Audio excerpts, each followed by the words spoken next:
I want to thank everyone for support and kind comments, and even those who weren't so supportive and whose comments weren't so kind. Just confirms why I need to continue with this conversation. One of the questions I was asked was if the police were contacted. The police were not contacted because I was told by my managers they wouldn't be able to do anything as long as the homeless person left the premises every time we asked him to leave. He always did, but he always came back. This is not a poor me situation. That comment was disturbing because we all have the right to defend ourselves and protect ourselves, but the poor me always comes up when race is involved. This happened with Black Lives Matter and the women's movement. Black people never said that all white people were bad. They were saying that their situation, they were discriminated against. It was wrong. We needed to fix the issue. But they got demonized, they got villainized when that situation happened, instead of people looking at the problem and saying, okay, there is racism involved, there is discrimination involved. Same with the women's movement.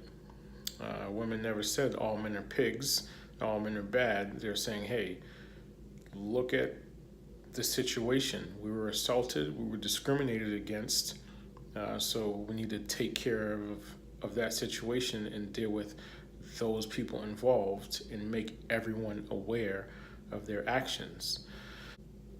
I took responsibility for everything that I did. I don't think everyone in Panera is racist. I still have, good friends there. But the people who were involved in my firing, they have to deal with what they did. They need to face what they did, face the discrimination, and face that racism in that decision. And I say that because, Panera didn't have a problem with me, or I'll say the people at that location in Lacey, Washington didn't have a problem with me protecting my fellow coworkers in situations where they felt threatened. When I told Panera about those situations, I didn't get in trouble, I didn't get fired, but it wasn't until I defended myself that I got fired.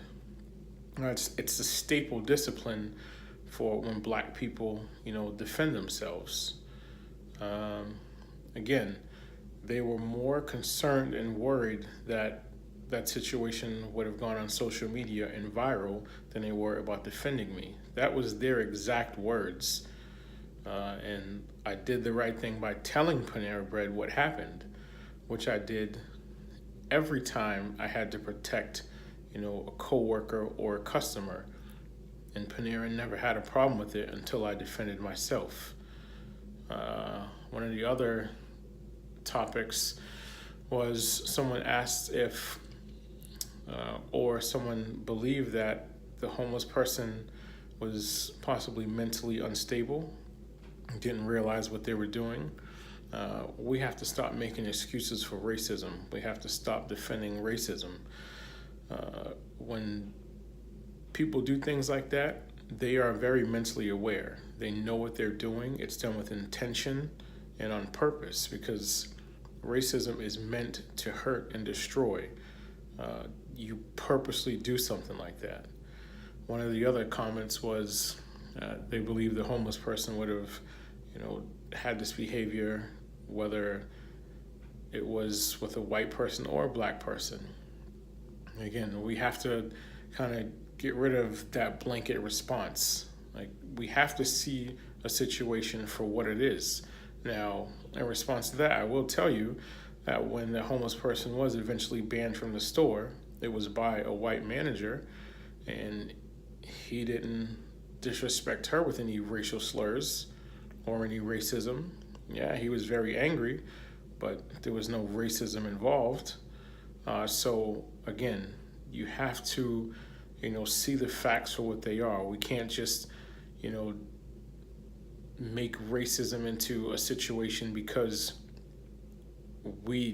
that's just the way we see it. Racism exists. We can't We can't continue to make excuses for it. We can't continue to defend it. Again, it's a crime. It's something we just have to deal with. Please continue to support